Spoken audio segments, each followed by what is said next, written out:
In Iraq this morning, it seems the militant advance on Baghdad has hit a roadblock. Iraqi forces are putting up a fierce fight near Baquba, that's less than 40 miles north of the capital. Gun battles there have left, so far, dozens dead, but the city is still in Iraqi control. This is all happening as the Obama administration considers its options for getting involved. Hundreds of troops are on standby. Ships are ready, standing ready in the Persian Gulf. And there are conflicting reports this morning over whether the president might opt for airstrikes. Today, he'll talk all these options over with congressional leaders. Senior international correspondent Nick Robertson is live for us this morning in Baghdad. And Nick, we understand the fighters are trying to push forward again right now. Tell us what's happening. Yeah, there's two battles going on that we're aware of. One is in Beji, and again, even though it's 45 minutes drive from Baghdad here, it's very hard to get accurate information.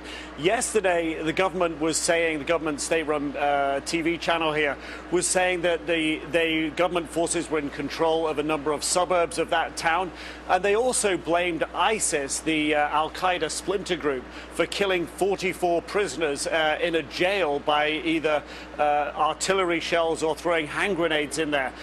Later information we got revealed a different picture and revealed what was being said on state-run TV to be untrue.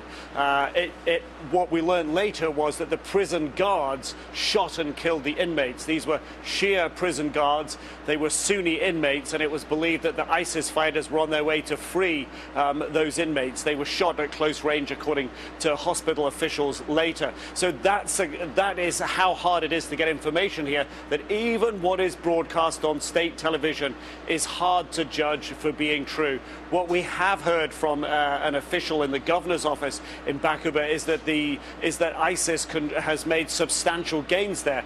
This also coming at a time when the main oil refinery in Iraq is now under heavy attack from ISIS. That's a bit further distant from Baghdad. It's a town that the fighters encircled last week. They took the town. They closed off around the oil refinery, and now they are attacking that refinery. It produces 40% of the gasoline used by cars in this country. It fuels a generator for electricity for a large part of the country. If it falls into rebel hands here, that will be a very significant blow for the government here, Christine.